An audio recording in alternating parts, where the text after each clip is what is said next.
Well, back with episode number 5 here. Season 2, episode 5. A Revolutionary Rhetoric Podcast. Today we have Pokey Preet, is it? Yeah, Pokey Preet. Pokey Preet. Oh my God, where's that name from? I have an idea, right? It's Pokemon, right? Yeah. As a kid, I used to love Pokemon, especially, people always ask me, like, which generation I like, but I like the offshoot games, the mystery dungeon games. So, like, it's like... Oh my God. Yeah, Pokemon Snap is still, like, I think the best game. Pokemon. And I know the Stadium, bro. Back in the day on my 64. Dude, Pokemon Snap. Oh yeah, Pokemon Stadium, God, Pokemon that Snap. was Oh my God. good. Those were the best ones. I saw, like, I saw a gameplay of it that I didn't even like. It was like somebody used it as a meme in one of their videos, and it popped up, and I had like a nostalgic orgasm. I don't even know how to explain Absolutely. it. And very visceral. I don't know how else to explain it, man. But the music started up, and I'm like, oh my God, my childhood. Yeah. You know, because I played that shit when I was 6 or 7. Oh, yeah. And then what was that one game? It was like almost like Bejeweled, but it was Pokemon. Do you remember that? I don't. No. Okay, it was like it's like put together the blocks and it like deletes 3 blocks and shit, but it was Pokemon. Oh, okay. Yeah, and this is back in like 2002 on the 64. It was crazy. It was I don't remember that. I can't ever find it, man, but it was fun game to play. Oh, you know what was Anyways. the best about... No, hold on. You know what was the best about We're still going to talk about Pokemon. The mini games. The mini games. Yes. Yes, those are great. Lick a tongue and everything. Yeah. I'm sorry. Oh my God. Cutting you off. No. No, See, no, let's absolutely. make this whole episode just about 64 nostalgia. Yeah. Well, on Xbox Game Pass recently, they brought back all the Rareware games. So I've been playing GoldenEye and like Banjo-Kazooie, Banjo-Tooie. So they're all on Xbox Live Game Pass now. So nice. I don't know if they're also on PlayStation Plus, or I don't know if like what the license, because Nintendo's pretty like sketchy with licensing stuff out. Oh, yeah. Yeah, absolutely. But these are games this is just my own base knowledge, which is not very high to be said, but I think it's just Rareware games that were like that studio Rareware that made them. I think those have been licensed out to Xbox now, so there's some partnership between the two. So there are a bunch of old 64 games now on Xbox Live Game Pass. So I've been playing GoldenEye on my Xbox. I haven't played GoldenEye in like 20 years. More than 20 Stop years. going upstairs. They also have these are, I don't know if these are PlayStation games. They have all the Spyro games. Those are PlayStation. Yeah, well, my spouse has been playing. They about beat through all 3 of the first 3 Spyros. They have 100% of the Spyros. That and Crash Bandicoot, bro. Crash Bandicoot's on there too. Yeah. It's all, Xbox Game Pass is actually like kind of worth it. Not to plug for Xbox, to shill for Xbox, but it's like I don't know. I paid $20 a month. Microsoft Insider here. Yeah. Bro. Well, we are in the heart of Microsoft, aren't we? Yeah. Yeah, in Seattle area. Yeah. What area are you from, if you don't mind saying?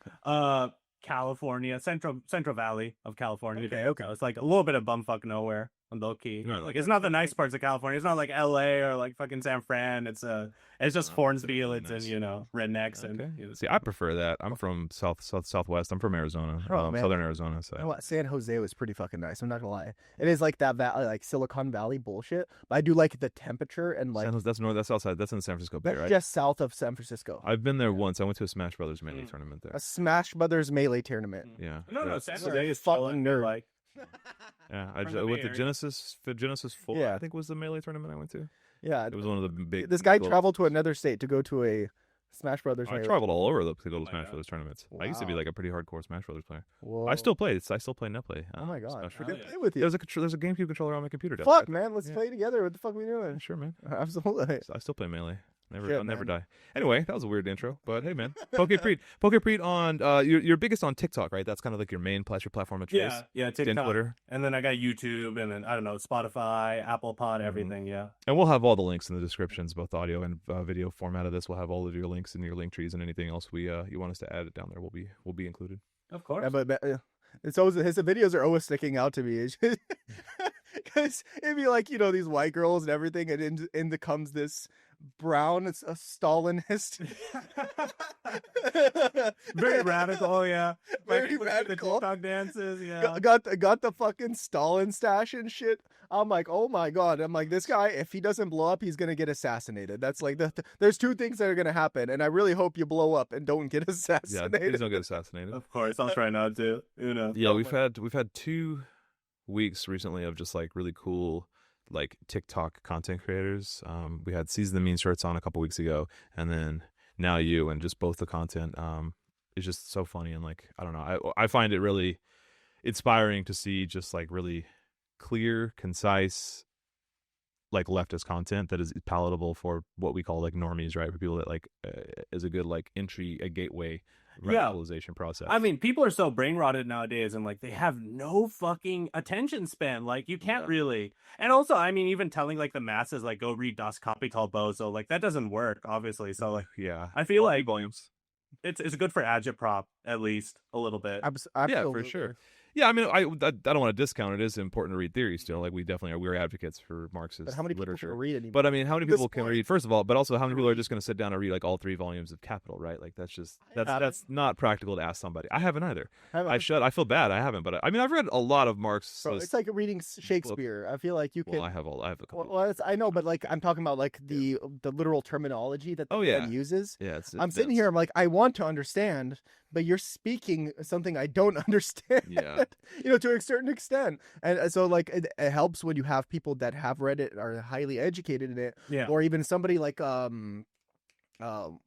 Wolf, who's very educated in general and like history of the Soviet Union and Marxism, kind of explain it to you, especially for like the base normie. And like a lot of people have been influenced by, Richard Wolff to enter into the realm of Marxism because he just explains it so well. He's not perfect, but like, hey man, he did his job. Yeah. I mean, I won't bad talk Richard Wolff because like I want him on my pod too, but like I reached out, they didn't reply. Me too. I don't agree with like everything he says, like especially his like focus on like worker co-ops, but also I think like we need to dumb down Marxist language. Like Marxism has such a tendency to become overly intellectual and self-isolating from the masses. 100%. And like you can't be afraid to like dumb down our language, talk to the average Joe, and it doesn't mean like we're being revisionist or we're getting rid of our ideals or ideas, but it's like if you can't explain Marxism to somebody who's illiterate, you're not a Marxist, in my opinion, at least. Yeah, absolutely. Because if you can't get the average Joe behind you, you're not going to get anywhere. Because 50-60% of the population minimum is the average Joe. 10-15% is just brain broken, brain rotted. And then you have like that 15% of people that you can have an intellectual conversation with. Yeah. With those people, you'll speak to them as if you're speaking to another commie, and you can have an actual conversation and break down, terminology and break down ideas of social construction. But when you're turning around speaking to the average Joe, you can't, start speaking about dialectical materialism. They're like, "What the fuck are you on about, commie?" No, absolutely. You got to talk to them about like, "Hey, that guy right there, he gives you very little money. He takes all money. Yeah.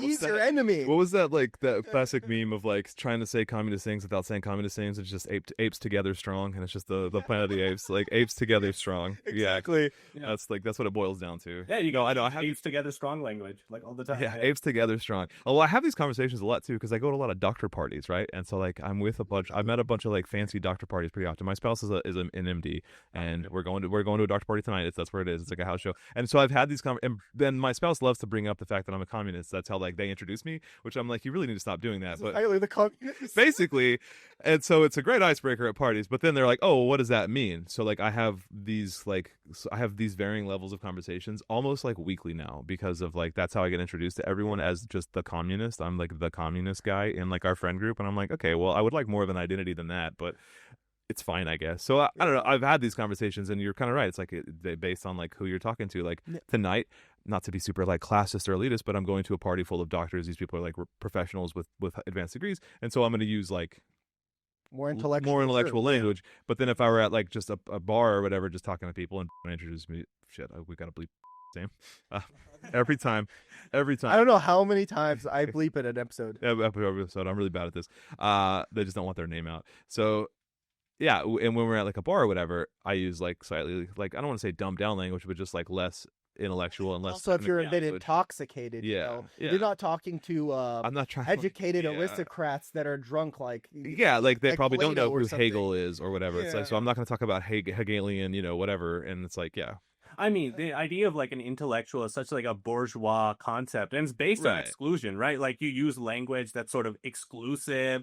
And things like that. Working class people. And then like the Marxist position, I think, has always been that everybody is an intellectual, right? Like they just don't have the right language or the right social status, but they can be an exercising intellectual in their like own way. Gramsci wrote a lot about that, actually. Yeah, that was Season Memes. He was on. he was talking a lot about Bromsky. His profile picture is Bromsky, and Yeah, he was a big literally. Bromsky stan. I was like, oh, okay, that's cool. Exactly. We don't hear a lot about Bromsky. Hey, man, but again, like it's not like I'm the most fucking well read either. You know what I mean? Yeah, sure. You know, because Fine. people have different types of learning strategies. They have different types of learning behaviors, and I am one that like I'm with my ADHD. I'm a visual learner, man. I can't. If you were like here, opened up this book, it's like, yeah, I can read the book, but I got to read the paragraph 3 times. I get through a book like every 6 months, right? I'm still stuck on Yanis Varoufakis, techno-feudalism right now. I'm like in the last 15 pages, and I have to force myself to finish to start a new book, right?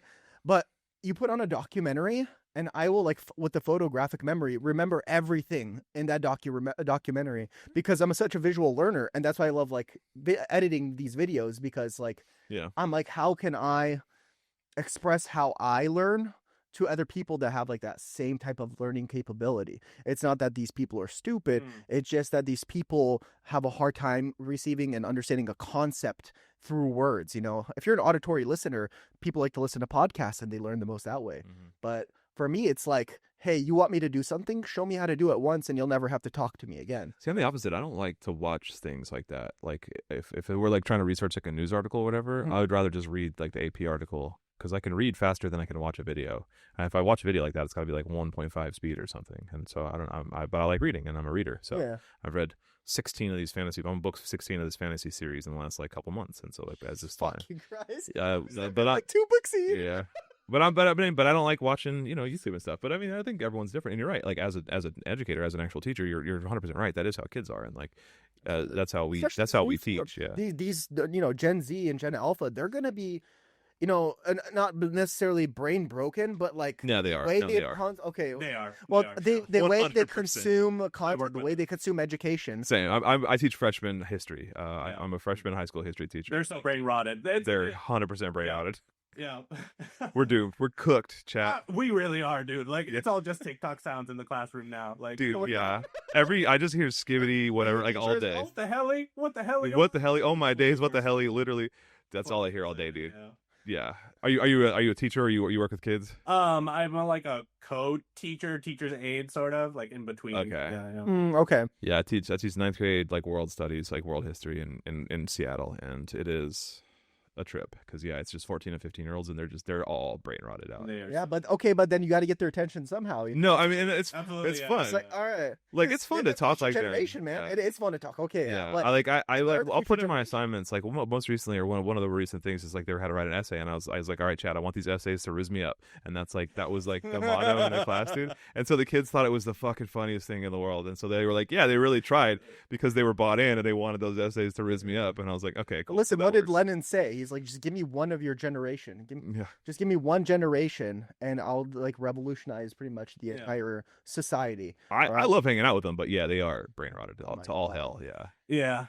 I mean, I think they're more like visual learners this generation than readers, and a lot of them are functionally illiterate because COVID failed them. Like COVID 100%. Education absolutely failed them. Like we're gonna be seeing those effects like for decades now. Yeah, we graduated. I was at graduation this week and this past week for our senior class, and that was the class that I think was the most affected by COVID. I think now we're going to be on the backside of this thing. I think it's going to be better each year now. I would argue that this class of 2025 was by far the most affected. I think their COVID was like 7th, 8th, 9th, and that's like where most like people leave social skills. You develop social skills. You develop a lot of like research skills. That's where like your first kind of research papers and stuff happen. Like that's where your first like library visits and shit happen. I mean, like I don't know, there's a lot that happens in those years, and I've taught now 7th, 8th, and 9th, and I think over my experience, and I've only been teaching for 4 years, so I'm not like some sage expert, but in my experience, I think those are like, because I started teaching during COVID. I started teaching on like Zoom school, and and like the tail end of it, that the year after 2021 basically. And so like I think, knock on wood, I think we're on the other side of it now. I think this class of 25 was the most affected, and like every subsequent class will be less and less affected. You seem to disagree. I don't know. Yeah. Because like, especially the kids that were like kindergartners, preschoolers that were on Zoom, they got no stability. They got nothing. Oh, yeah, man, that is very true. There's a lot of those. I think there will be some fundamental like grammar and stuff that you learn in those classes, but I think that can be easily made up. I think the thing with like the current, like this generation of like current 18-year-olds, give or take, is like your freshman year is when you learn like a lot. That's like your basic algebra and stuff, and like the foundations for a lot of your future like college and high school stuff is all learned like in 8th, 9th grade. And so I think that's like I like to see foundational. some of that statistics. Some of the Yeah, I don't statistics that know. are I might be talking out of my ass. This is just purely anecdotal from my experience. And I'm one school in Seattle. I'm like a liberal arts school in Seattle. So I have, you know what I mean? That's all I have to go on. hard. Yeah. It's weird. It's weird teaching at like an incredibly progressive, like liberal school. Yeah. I mean, we do live in a progressive area. I mean, just driving on the way here, I look up on a bridge and there's like a Lebanese flag, a Palestinian flag, a bunch of Arab flags, and people are like just holding their fists up, doing, you know, the straight socialist fist salute up in the air. And I'm just like, hong, hong, hong, hong, hong. Yeah. The guy in front of me was like, oh shit, he's pissed. Well, I moved here from Arizona, which is a different vibe altogether. It's like, it's just mega trucks everywhere you go. Yeah. And I came to Seattle and it's just pride flags everywhere. I'm like, oh, okay, this is nice. Yeah, this is like, fun. Listen, we're kind of fucked, but I do see progress with this next generation, and just the people in general right now are kind of like slowly heading towards the realization that the mess America has gotten itself into and everything that is happening is because of capitalism. I think people are just starting to understand what the young generation knows that. They like completely understand that like their world is fucked, and they're way more radicalized than like I think we were at that age, or at least like I was. I mean, I think they're a lost generation almost. Like, because like climate change, like they don't really have a guaranteed future, and they're born like, at least millennials had like false hope when they were growing up, you know, like it's like, oh, you're gonna go to college, the economy is gonna be great, and then 2008 happened. Yeah, 2008. I was what, 18, 19? No, I was 20. I was 20 when 2008 happened, and so like, I was like, oh, okay, well, there goes my future. I'm never back I was home basically again. the last year of millennials, right? Yeah. And so like I had somewhat had that, but somewhat didn't. I knew it was kind of everything was going to go on the downturn, but like maybe I could sneak myself into there before everything goes to shit. No, everything just went to shit, bro. Everything went to shit. Oh my god. Well, what did Marx say? Like the every 10 years, like an economic crisis, and so it's pretty much spot on. 2008, then again in 2020. You know. Yeah. Oh my god, I can't wait for the next one. Well, here we go. The next crash. 5 more years. The end of Trump's era was going to be like this absolute catastrophic crash. Yeah. I mean, it's already getting there because, you know, with COVID and everything and hyperinflation happening, and now we're basically living in a pseudo fascist state. If we didn't already live in it, it's gonna get worse and worse, man. Tariffs with China, regular commodities are just gonna get hyper expensive, and people are gonna be like, I can't even buy regular shit off of Amazon anymore. Amazon's gonna see like people buy less and less because people are gonna get like less, like more poor. Basically. It's all funny. I mean, we almost don't need propaganda. Capitalism itself is radicalizing. It's just doing our job for us. Yeah, 100%. Exactly. You just have to you got to be the person. We have to be the people for them to connect the dots. Yeah, because they obviously understand that something is fucking wrong. This is obviously isn't working, and then when that your video pops up on TikTok, and then you're like, "This isn't working because of this," they're like, "Oh, yeah." I think that's like that makes sense. What is this Marxist shit? That's a good point, because that is like I think one of the fundamental jobs of like Marxists is to like guide those disenfranchised and like disillusioned people, because you don't want them going down like either the QAnon or the MAGA or like like the anti-Semitic, because like it's like, oh, the world's all broken, let's blame the Jews type thing, and it's like you see that with the QAnon take is like, and we this is a theme we talk about this often of like understanding that capitalism is a problem, understanding that oligarchy is a problem, understanding that like this world is not meant for like regular working class people. And then blaming the Jews, and then blaming him. So it's just like getting there, but not quite understanding. And then so like, that's the job. That's where I see the job of the Marxists is to come in and with like basically a wingman. Like, we're societal wingman. No, you're trying to constantly guide your friend's dick into a bitch. I'm using man's terminology here, right? Like I'm talking to the average Joe. You know how your job is the wingman. You're exactly. Yeah. You're at a bar and you're like, dude, we're gonna get you laid, bro. Come on. I'm like, look, listen, hey, my friend thinks you're cute. He's like, you should give him your number or your Snap or whatever the Discord, what they're asking for these days. I don't even know. It's not really a Snap anymore. Yeah, no. God, I'm getting old. Yeah. But anyways, you're trying to guide. You're trying to guide him to like all these women, so he has more experience and your friend is happy. That's right? The job. Well, our job as Marxists and socialists in general and communists is to like see people's frustration and then guiding them to the correct answer of why that frustration exists, right? And so I think that is hyper important. We have to be that wingman, right? Yeah. I mean, that's true. I mean, the working class needs like organic intellectuals, because like the bourgeoisie, their organic intellectuals are everywhere. They're in universities, they're in the news media. Like Tucker Carlson, I think I wouldn't call him he made organic the point. though. Just like an intellectual that arises naturally out of a system and like Yeah. represents a class, you know. And so we need like organic intellectuals that represent the working class, you know, and create like a counter hegemony to the predominant hegemony, a hegemony being like sort of like ideological control or narrative. Yeah, we talked about this recently. Of like the right is so much better at this than we are. As like the Tucker Carlsons and the Ben Shapiro's and the all these people that they have. That's like, you know, if you get that radicalized, you're easily funneled toward one of these guys. Tim Pool, any there's any one of these set up. Yeah, the algorithm's already set up on 100%. whatever platform you want. But that's what we're saying. We don't have anybody that's comparable to that. We joked that it was Hassan Piker's the best we got on the Yeah. left, and it's like, Like, and how- He is. yeah, he is. I mean, and that's not a joke. I mean, it is a joke, but it's like not that he's as a like I joke, said but- earlier, is like one Turkish man can only do so much. yeah, and that's You know? all we have really, and that's why we need people like Caesar Means and like Pokebreed and like people, you guys, to like, we need your channels to blow up to hit 100,000 subs and stuff, so that we can of get course. more of these like just content creator voices that can just guide people, not like for the sake of like making money or for the sake of selling merch, but just to actually guide these people. Because if you can make a couple of bucks along the way. well, sure, but I mean, the Yeah. problem is like that's what Tim Pool's in it for, and that's what Ben Shapiro's in it. Well, Like, here's it's about the thing. Like stirring my money. thought on it is like if I could do this full time as a job, I would. And it's not about the money. It's about what the money can do for you. Because if you make enough money doing something like political commentatorship, then you don't have to work your other job, and you can fully focus on this to make your content better, to get more people to come to you, right? Sure. It's like allowing your hobby to liberate you so you can actually live freely, Yeah, right? Which is very hard. So I don't mean like, oh, I'm making 20 grand on the side and just Yeah. keep doing. It's like, no, I want to make enough money so I can quit my job and do this full time as my job. yeah, no, I mean, Right. that would be the dream. I mean, I want to retire. I mean, I don't Retire. We just started working. I don't know. I've been working for a while. I'm old, but I just I don't know. I like teaching. But I don't want to leave teaching.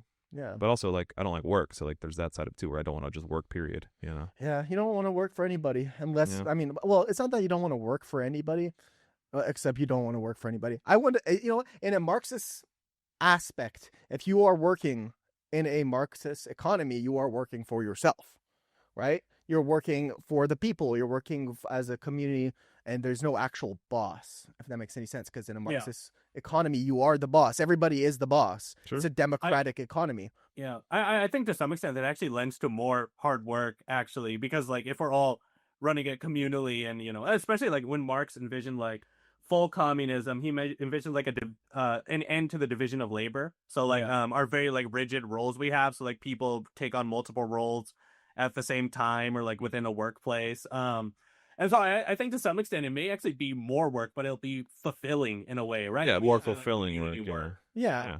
Like That- teaching, and like exactly. the feeling I get from teaching, that for everything. Exactly. Yeah. That's you like that, and the problem is not the teaching aspect. It's the work and showing up and having a boss and being told what to do, what Mhm. you can tell them, what you have all these criterias which you don't agree with, or you kind of have to. It's forced upon you versus like when you go to teach in a Marxist economy, in a Marxist society, and you're going to school, like I can't wait to go teach these kids about why we got to keep this Marxist.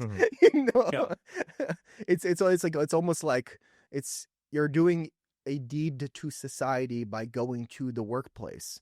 You have a role in society. You don't feel like your life is worthless. You are part of society, Sure. right? In a capitalist aspect, you're going to work to make money so you can live. Yeah, work is alienating under Yeah. capitalism, so it's alienating, and it's distracting, and it's just Yeah. disillusioning. And a lot of these like libertarians, like they kind of get it, They're like, I hate taxes, I hate the workplace, I want to work for myself. It's like, Absolutely, yeah. it's like, no, I understand that, but it's like you're not understanding, like in your own head, why you want to do that. You don't You don't want to work for yourself because you want to make so much extra money. You don't want to work for yourself because you hate the structure of the the system, the of what your job is, of the economy in general. You want to Yeah, keep I the end was, of your life. I was talking to my friend, and I think he mentioned Foucault or something like that. But like Foucault was talking about how like the petty bourgeois and the bourgeois, they analyze the own society they've created, right? So like it's sort of a self-fulfilling prophecy. You create a class society, you analyze that class society, people are naturally poor, whatever. And like libertarianism is exactly that. Like Ayn Rand's philosophy, objectivism, it's basically just be as greedy as possible. You don't owe anybody anything, and somehow that creates like an equitable, amazing world. Like that creates the best outcomes for everybody. Yeah. Like if you do the most greedy option for yourself. And she's just analyzing capitalism and arriving to like almost a sort of like a self-fulfilling prophecy, right? Yeah. She's looking at the results of capitalism. She's saying this is natural, and so let's just do more of it. And that's where libertarians falter, right? They're not able to pull the curtain behind society and look at like class struggle and, you know, more objective things. Yeah, just taking it very surface level as they see it. And Yeah. and that sounds like a literal nightmare. That's like That a sounds like a dystopian- sociopath. Yeah. So, Like, well, I mean, I- Ayn Rand was 100% a sociopath. Exactly. You know, yeah. Yeah. Like It's- 100%. Have you guys seen? It's like a documentary on Netflix. It's from a couple of years ago, but I think it just came back out onto Netflix today. It's about Hunter Moore and like the basically the revenge porn site that he set up. Oh, I remember that. That was in like the mid 2000s, like the emo Exactly. phase. And They shit. made a documentary. You should watch it. It's really I good. forget the name of that website, but yeah, we used to It go to was, that website. Oh, really? Yeah. No, it was Anyone Up? Is Anyone Up? Is anyone up? Yeah. Yeah. And basically, Wow, I his forgot about whole that. thing was like they're like it's not illegal at that point because there's no laws against it. Yeah. And they're like he would go on to Gary Cooper or whatever, Anderson Cooper, and like a couple of other shows. Pete Wentz from Fall Out Boy was posted on there. Oh my It was god! like this. Yeah, It was yeah. like nude leaks before there was like a such thing as like nude leaks. Yeah, Mm. and he's like, dude, don't you care? Like you're ruining these people's lives. Like people have committed attempted suicide. People have done all these things to themselves. You're creating self doubt in people, or you're destroying lives basically. And it turned out that most of those pictures were from a guy that he hired to hack people's accounts with. Yeah, See that them. makes sense. But anyways, they're like, he's like, no, I don't care. It's like I didn't post them. I just have the site, and people should feel bad for posting them. He's like, I'm making a ton of money. I don't give a fuck about these people, right? Yeah. That's basically Ayn Rand. That's basically the whole idea I mean, behind that's just Ayn Rand's any philosophy. capitalist, right? Or It's any like survival of the fittest. I'm doing everything selfishly for myself to make as much money as possible. And their whole idea behind there is like the people who are going to make more money are going to be more innovative because they want to make more money. And if your innovation is based upon making as much money as possible, you're basically setting up for a classist divide, because whoever has more money can invest more in innovation. Yeah. It falls on its own logic anyways, because eventually at some point your individual self is exploiting somebody else's individual liberties. Like that's what capitalists do to us all the time. Yeah. But they're not really able to see that. Like they think like we exist in some sort of vacuum. Also, I mean, going back a little, we were busting Gen Alpha's balls, but I will say like most of my followers are Gen Alpha. Yeah. They're pretty Ours too. smart. They're they know what they're doing. Like they're very aware of class society, and they read. So I mean, I just think like in the classroom they're just acting wild. But other than that, like they do have a very radical, like I think they're the most radical generation, either right wing or left wing, like either way, because capitalism has failed this generation so much, more than any other, I think. Yeah. I think I would agree with that. I think they were also raised like on the right wing side of it too. Like I taught 7th and 8th grade at like the height of Andrew Tate's like personality, or when he was like at his biggest, and so like that, like dealing with like 8th grade boys who were like obsessed with Andrew Tate was like a daily occurrence and stuff. So you're not wrong, yeah, and like I'm that's an alpha male, alpha.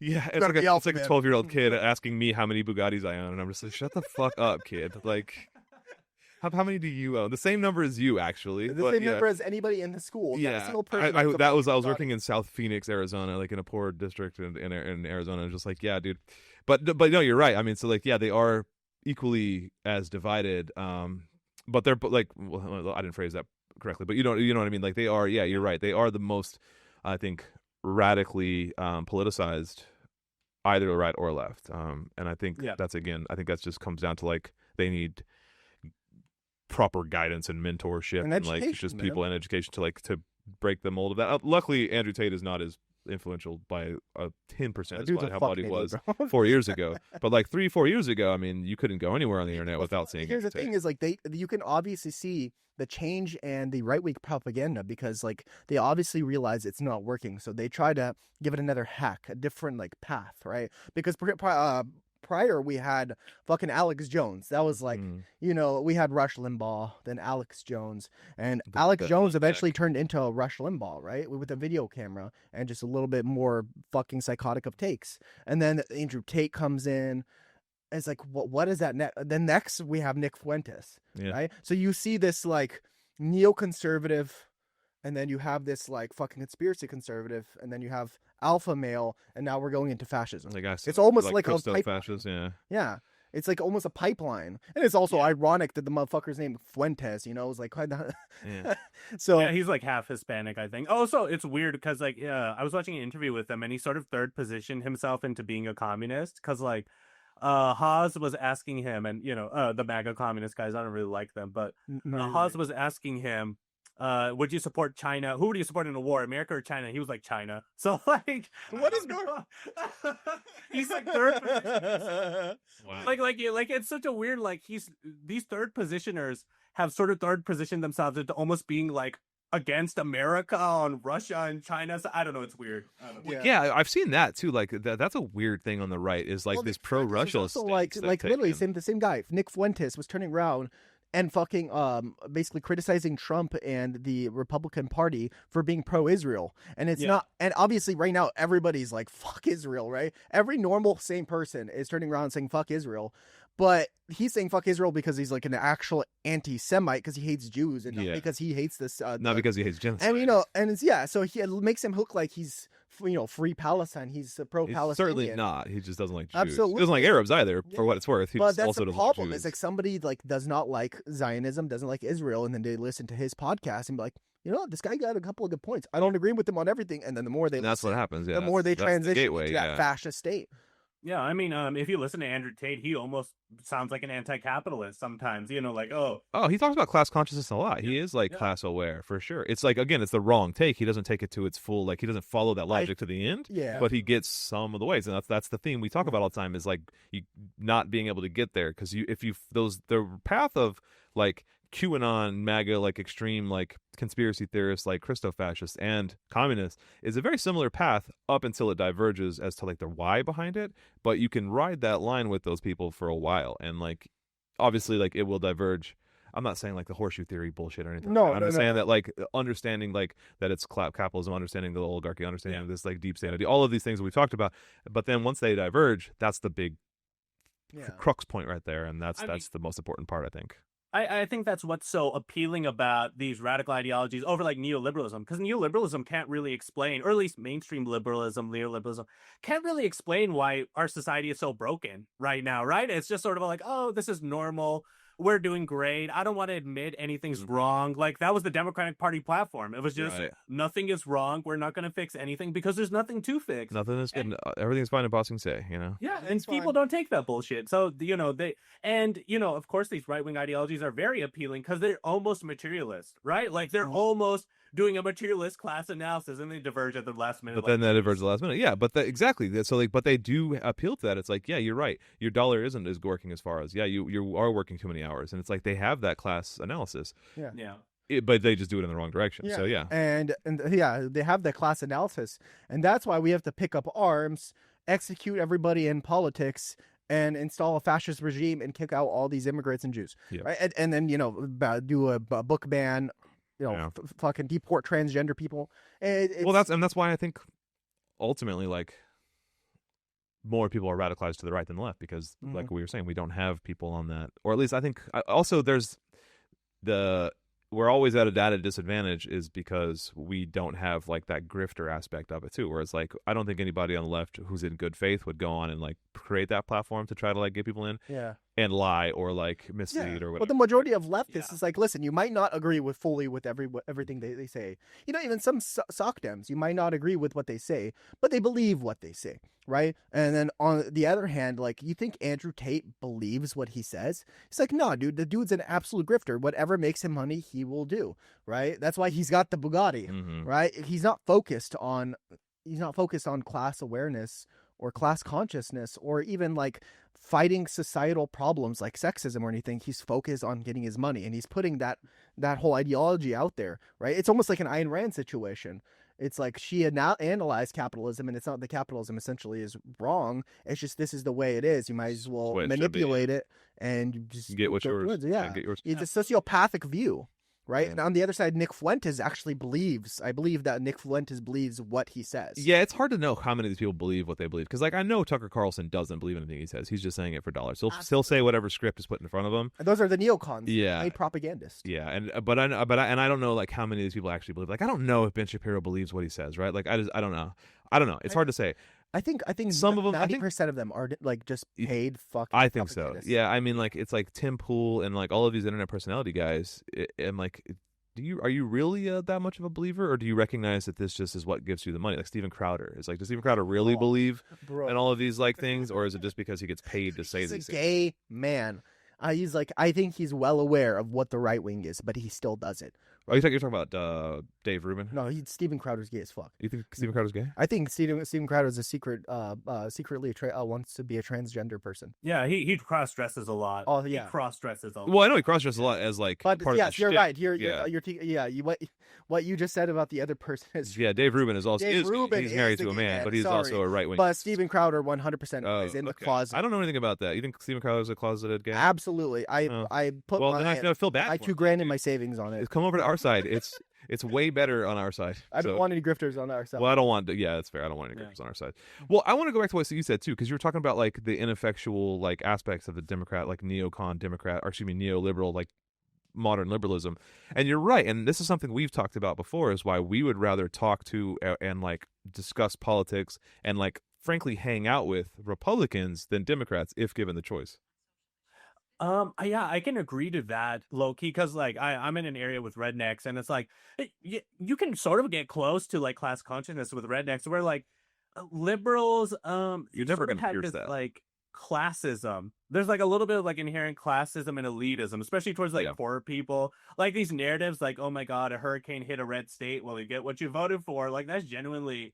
That's awful. Yeah, that's like that's sociopathic behavior, and you only see that from Democrats. Like, and well, no, you don't only see it, because you'll see it like, oh, like if a hurricane hit Seattle, they'd be like, oh, that's what you get for. I think it's a section of the Democrats. It's a certain. It's a large section of the Democrats, but yeah, and I just like, yeah, you're 100% right. But I also we've gone on record of saying like I would rather hang out with a Republican because I'm much more likely to convert or like de-radicalize or de-brainwash. Oh, yeah. Like what do you call it? Deprogram. Yeah, a Republican than I like. You can't get through a Democrat because Democrats don't think anything's wrong. So like. You can't, you know what I mean? You can't tell them what the actual cause of their problem is if they don't think they have a problem. Whereas a Republican recognizes. That happened in my family. My uncle's like a Trump voting whatever, and he found my videos on TikTok, and he came up to me one day, and he's like, "Oh, tell me more about Stalin or like socialist Russia. Like, right? It's cool, right?" A Democrat would never do that. Yeah, and I don't think he's like a full, like, he's not gonna ever become like a communist, but at least his like mind is opening a little bit, like being a little bit more friendly. I just don't think and then like my liberal family members or friends have found my videos and they're like, dude, I disagree, but like I can't really push them that much. Yeah, you know? Yeah, because like I said, because at least your Republican, the Republicans in our lives, they recognize that something is wrong or something is broken. Yeah. They don't understand why, or they're misguided as to why, but they recognize that it is broken. Dude, that's why Democrats all the don't. Republicans are always like, I don't trust the government. Yeah. I was like, you're getting there. You're getting there. Okay, hear me out. Do you have like 3 hours and I can break down the entire history? I could get you if I had 3 hours. Yeah. Let's go buy a 6-pack and give me a couple hours and I'll get you. Yeah. You'll be a fucking radical. Fucking I do believe that. I believe that if I have conversation. enough, like you have a few beers or for dinner or whatever with right-leaning people, you're much more likely to come away with like consensus and like at least like finding common ground than you ever would be with like a liberal. Because there's that facade. It's like a narcissism. Is like we we know the classism, Republicans are wrong narcissism. because they're idiots, and then like when you bring something up that they don't agree with again, they're like, I know you're wrong because you're an idiot as well. Republicans are like they don't know what's right or wrong. And I shouldn't They blanket just know Republicans. I just mean like right-leaning people. Yeah, right-leaning people in general. They know Libertarians. that something is wrong. They don't know what it is, but for now, it's the government and the Democrats, right? Unless you can convince them otherwise, and we can convince them otherwise. Well. Yeah, and like a lot of Democrats' sense of normalcy is just like neoliberalism, right? And it's like that's what they want to return to. Like the most we can currently get out of our Democratic politicians is returning to Obama's tax policies on the rich.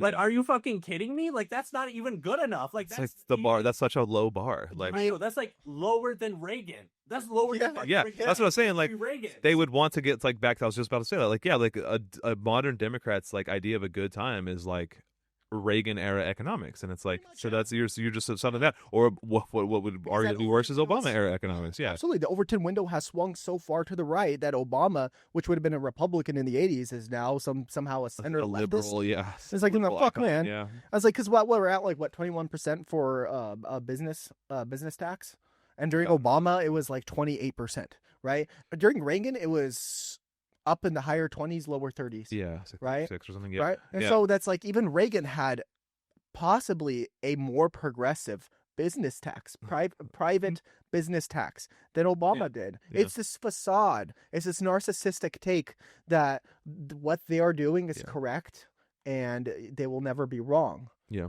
And those are hard to sway. Susan's hard to sway. Yeah, and I think like the reason it's worth talking about this for 20 minutes or however long we've been talking about it is because like that matters in elections. And like, not that I would ever support a Democrat, but not for nothing, that's the reason they're going to continue losing, is because it's just vibes based. Brad Summer, everything's fine, let's keep this party going, versus Republicans who are like, hey, no, the world is messed up, and then people are like, oh yeah, the world is messed up, let's see what they have to say. But if you're just being told that there is no war in Ba Sing Se over and over, it's like, okay, well, I know that there is, and I'm just not going to listen to you anymore. So like, Republicans will continue to win, and things will continue to fall further and further into like this fascist decay, and like that's why it matters what these That's like why if Trump Democrats won it over, man. if Democrats would just acknowledge that there's a problem, like I think they would never lose an election again, because people don't like Republicans. They're weird, and like nobody wants Trump. And I mean, like not Trump, but like people by and large like think Trump is like a doofus, and like, you know what I mean. If it had been anybody else besides Harris in 2024, like Trump would have lost. And like, absolutely, if like, but like we were talking about this during that election. If you ran Bernie's dead corpse against Trump, he would have lost.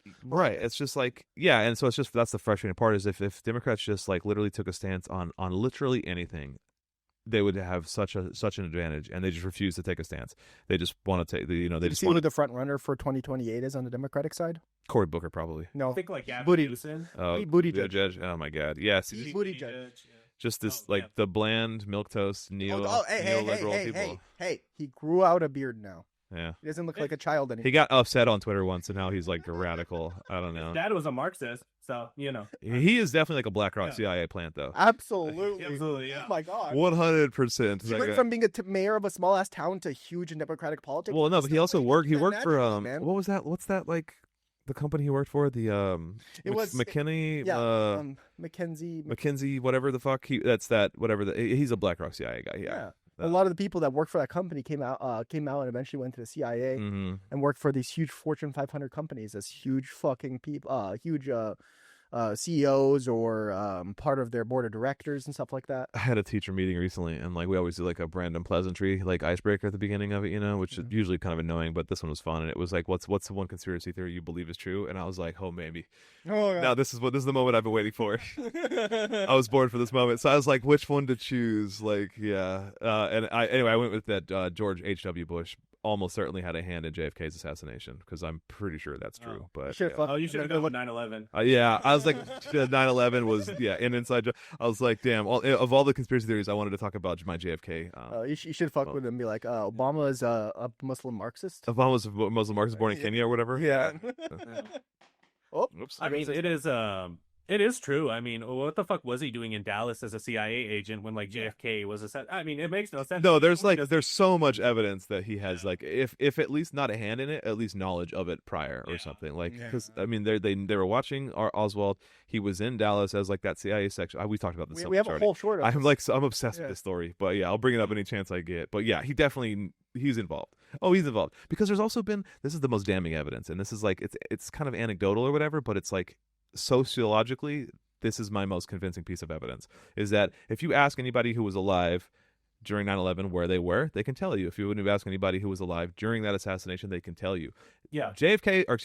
Bush has been asked where he was, and he's like stuttered, and he's told different stories, and he's told contradictory stories and stuff, and like he can't say where he was because he was fucking the one there. He can't say where he was because John F. Kennedy. It was George Bush. Because so that's like, it's just that right there is a damning piece of evidence, is that he hasn't kept his story straight on where he was. And so I don't know, that's obviously it's superficial, but it's like, I don't know, I think that there's something there. Absolutely. Anyway, that's a real mood killer when I start ranting about JFK. Like Magneto, Yeah, curbing that bullet. Yeah. Let's see your Venom shirt there. You a Marvel guy? I fuck with Marvel. I don't read that many of the comics. The only comics I've read are the Miles Morales Spider-Man ones. Okay, yeah. So yeah, I was big into the Ultimates back in the day. The Ultimate Spider-Man universe, Ultimate X-Men, Ultimate Fantastic Four, and then the Ultimates. But I've never been much of a comic book reader. I've never really been that much in the comics. Period. Yeah, I was a Marvel movie fan guy for a little while until I kind of like grew up, for lack of a better term. I feel like Marvel movies ruined the American mind. I'm not gonna lie. Like everything is now like, like, oh my god, Israel is like Tony Stark and Hezbollah is like, I hate this. I don't know, like Thanos or some shit. Like, I don't know. It's like, yeah. Well, they were great until they made the 455th movie. You know, they just kept going, and it's. I mean, I was bought in up until like the final like Infinity Saga ended, and then post that, also that was coincidentally like what 6 years ago or something, and so like I was, I kind of just grew out of them. I think They should have just stopped. Man. Yeah, they should have stopped. They should have. I don't think there's been a good movie or show since then. Not that I can recall. They need to reboot the universe, in my opinion. Like they've gotten way too much into like a writing wall. Like I'm kind of excited for this Pedro Pascal Fantastic Four. I might go see that. I haven't seen a Marvel movie in a long time, but I might see that one. Just make it into a series, man. I don't know. Just make it into a series. It's like you're producing like 4,000 movies every 20 years. You might as well just make it into a series and just keep the series going. That way, whoever wants to pay attention, they don't have to think about like what 17 movies have you seen. I mean, I will say that I haven't watched a Marvel series in a long time, but the last few I did watch were bad, so I don't know. Yeah, I'm saying with the same production from the last one, they gotta stop with the fucking dad jokes. The dad jokes are over. They just gotta take a break, man. Just like chill. You don't need to make 4 or whatever things a year. Like, yeah, it's all right, man. You don't need to saturate the market with. I don't know. I haven't watched any what I'm just calling vaguely Disney Plus content in a long time because it all seems to be on Disney Plus. But except for Andor season 2, I really need to watch that. I want to watch it. I've watched the first season. I haven't seen the second season. That's the only Star Wars thing I'll go back and watch. Apparently, it's like a Marxist analysis. Yeah, the first season was really good. Yeah, it was kind of loosely. Yeah, it was. I mean, it was dealing with its own like Star Wars Empire bullshit, but it had like a lot to say about like the prison industrial complex and like Marxism and like classism and like empires and like atrocities and stuff. Yeah, it has a lot to. I think it has a lot of good things to say. That's the thing. I feel like Hollywood's like very out of touch with like the masses because like they're still making movies for like a non-class conscious world in a lot of ways, right? Like a sort of like an America that's like pre-2008 financial crash. Sorry. And like it's like a non-ideological world. Like that's a lot of the movies they're making. And so the movies that break through are like Parasite or like like you're saying like Andor or like even these are the ones that are getting talked about. Yeah. Yeah. What was that one? Severance. No. Oh yeah, Severance. Oh no. Star Wars. The Boba Fett guy. Hold on. Mandalorian. Was that Andor? Oh, that was Mandalorian. Yeah. Mandalorian. Yeah. Pedro Pascal. I think it's based on like there's like an episode based on like young Stalin's life or something like that. Wait, what? Where he like robs a bank or something. Oh, it's they have to rob this train thing. Yeah. Or like this, but like these class conscious stories break through. Yeah. And traditional Hollywood, which like remains like non-ideological, most people can't relate to that shit anymore, man. Like we're not living in like a fantasy world where like there's no class antagonisms. They're very obvious and glaring. Yeah, Hollywood is the neoliberalism of the media world. Just everything's fine. Everything is fine. Yeah. Not out of touch. Not really caught up with what's actually going on. Yeah. Well, what's next for your podcast? What's next for your content? You got anything new coming up?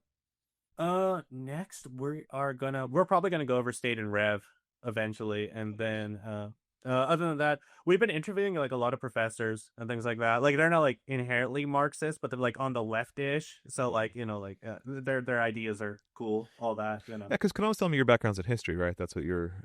Yeah. Okay.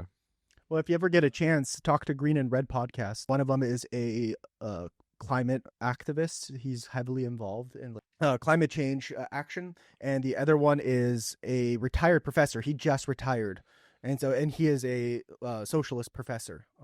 Oh yeah, I listen to them. They're pretty do you? Okay, cool. Yeah. We had him on once. Unfortunately, I wasn't able to be on that episode, but I want to get him back. So we're trying to get him back. It's just hard to find them because they're in 2 different time zones. It's hard to get them on at the same exact time for us as well. And so we're planning that out. So we're gonna have them on again. Yeah. So that'll be really cool. Yeah, try to talk to those guys if you haven't. They're cool.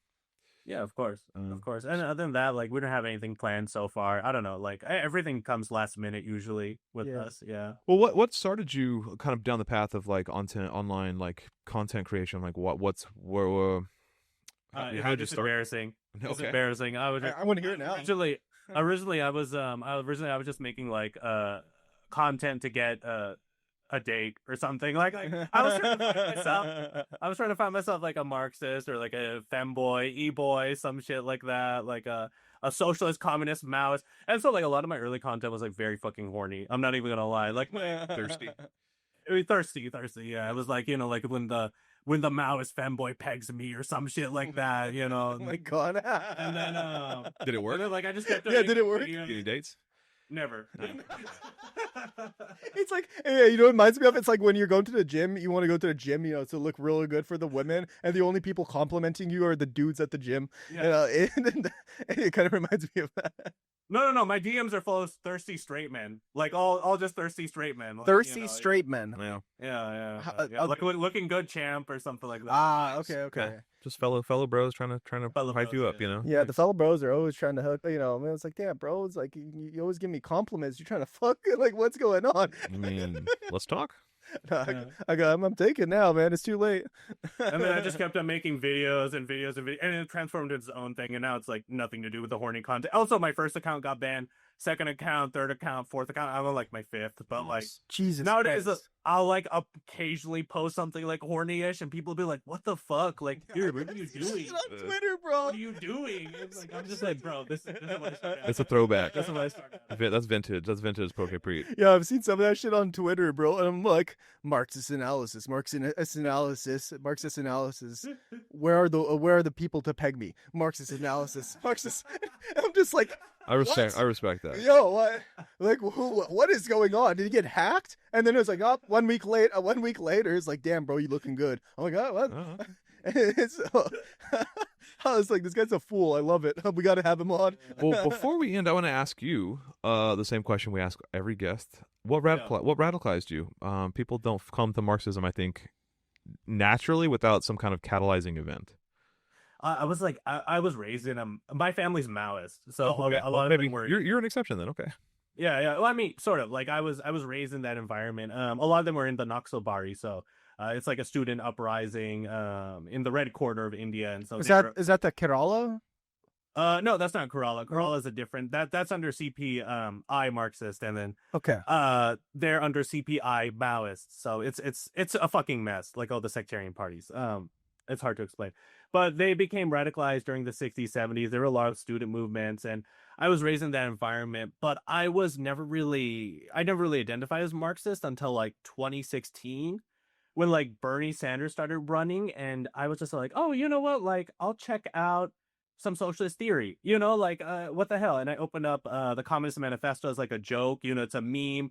And I read it, I'm like, oh, this kind of makes sense. Then I read like This is really a little bit of Lenin. Oh, this kind of makes sense. Oh, I read a little bit of Stalin. Oh, this kind of makes sense. And then, you know, it just snowballed. Yeah. 1 year later, buying guns for the revolution. It's just but I totally know what you mean. It has never failed me. Every Marxist book I read, I'm like, damn, this one hits. Like it's all just makes sense. Yeah. Every Marxist book you read, it's always so spot on, and I'm like always impressed by like how they predicted everything. And like it doesn't matter if it's Marx, Mao, Stalin, Lenin, or whatever, Ho Chi Minh, whatever I read, it's like they just predicted everything perfectly. And I'm like, this is how you know this is the path. This is the truth, man. Absolutely. Yeah. I was lucky as well because I was raised in a household that where my parents were born in Yugoslavia under Tito's communist regime. Yeah. Right. And so like the way they explained to me like society back in the day, they're like, I'm seeing all this shit here, like, oh, these homeless people and everything. And my dad's like, you know, back in the day, you know, we could just sleep on the bench and nobody would touch you overnight.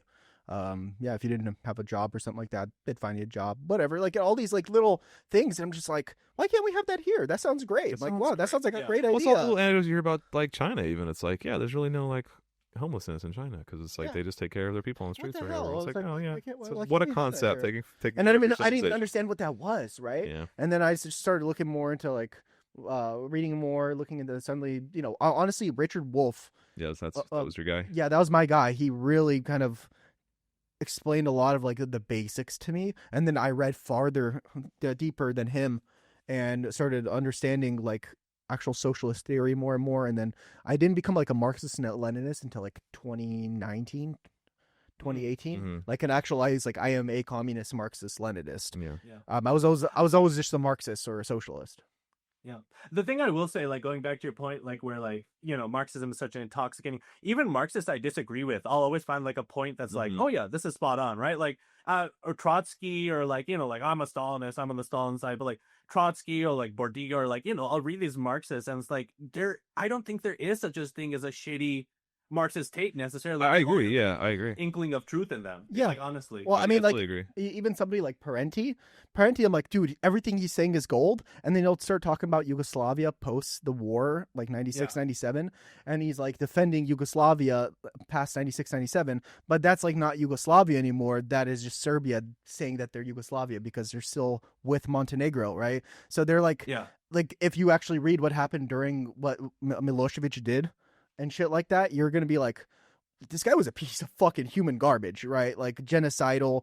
I'm like, I understand that they're communists by name, but they're not communists by nature anymore. And then when their government shut down in the early 2000s and they changed from Yugoslavia to Serbia, they were just a capitalist state. Like they didn't really change much politically or socioeconomically. They just changed their name. It was an easy transition because they'd already been exactly. on that path.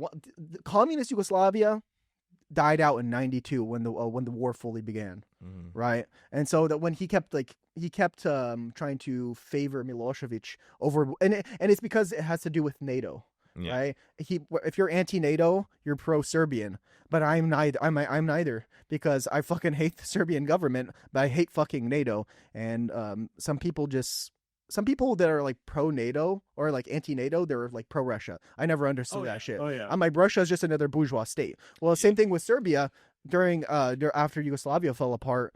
Serbia is just another bourgeois state like Russia, but people were like backing it as if it's a communist state. That's like, but Parenti's a fucking genius. Yeah, absolutely. I think that's so easy to fall into in America too, because like a lot of our conceptions are when we're becoming like anti-communist, a lot of our conceptions are like against the American empire. And so a lot of people accidentally end up becoming like lazy. I call them lazy global Southern nationalists. Like if it's in the global South and anti-American, it's automatically good, you know?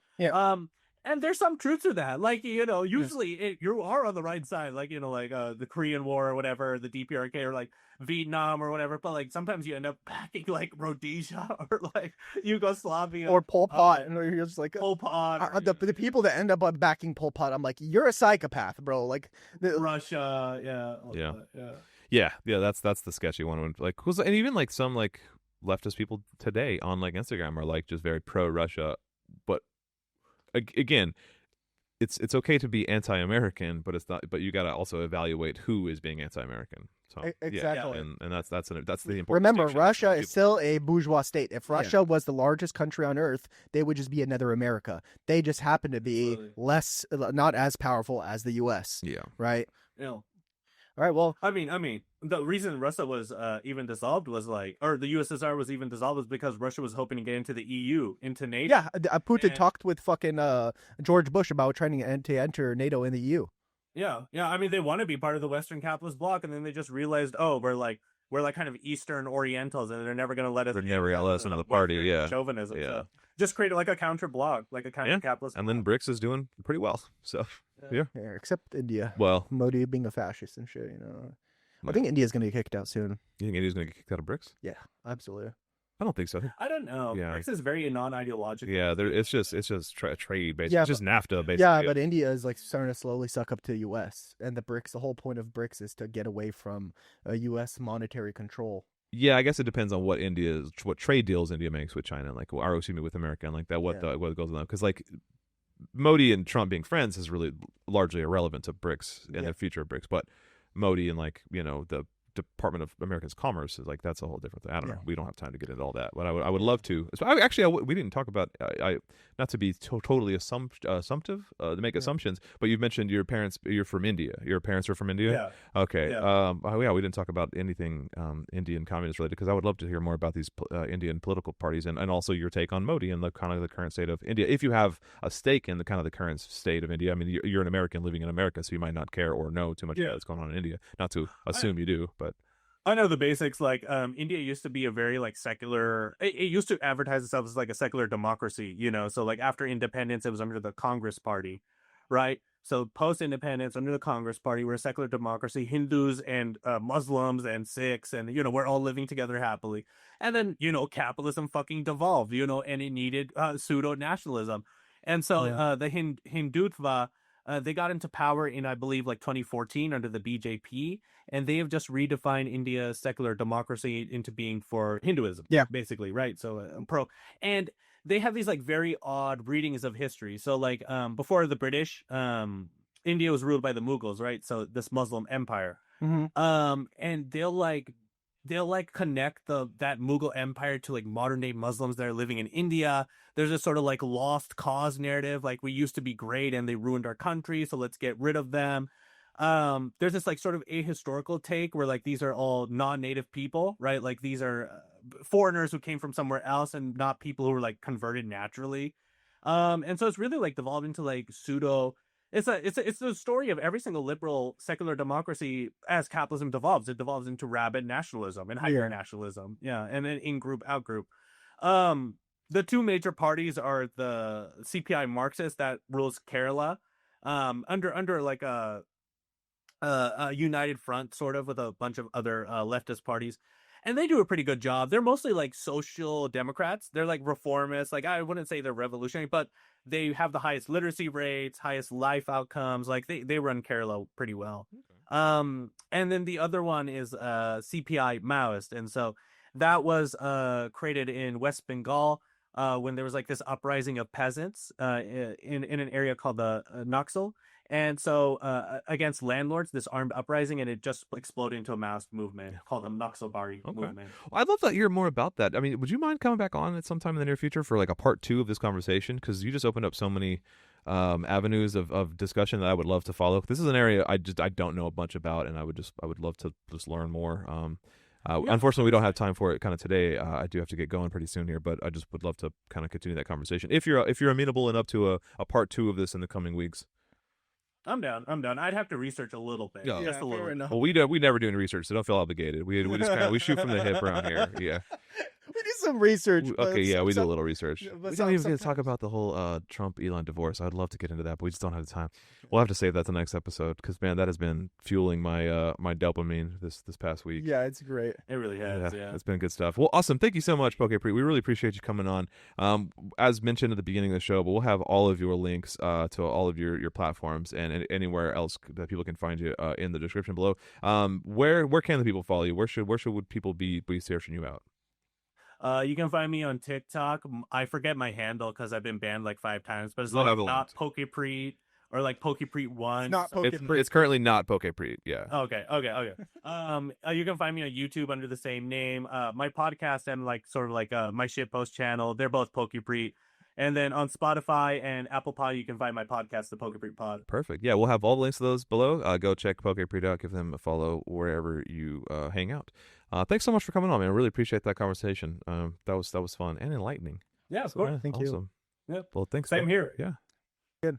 Well, you just heard a sweet ass episode with PokePreet. I hope you enjoyed that. That was a lot of fun for me. I love having these guests that I don't know anything about ahead of time. Yeah. I'll find guests that I know about. That's such a good job finding all these guests. And I'll bring him on. And he's like, I know nothing about you. Let's have a good conversation. And that's just makes me so happy with like the leftist community is like everyone's just so happy to talk to each other. Absolutely. They just be like, yeah, sure, I'll come on your pod. Do you want to come on mine? Sure, I'll come on your pod. Yeah, absolutely. Anyway, it's good natural conversations. 100%. Yeah. Well, this is Revolutionary Rhetoric.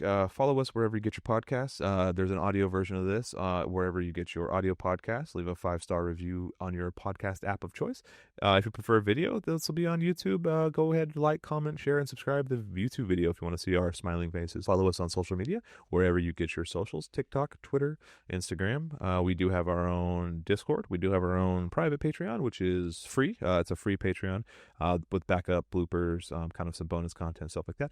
Come hang out on the Discord, like I mentioned. And as always, donate to the Palestinian Children's Relief Fund, which donation link will be in there. Absolutely. Helping out the folks in Gaza. We haven't talked about Gaza for a little while. We've been meaning to kind of circle back because there has been some recent news. Absolutely. None of it good. And we just want to make sure that people aren't forgetting about that. Anyway, we love you all very much, and we'll see you next time.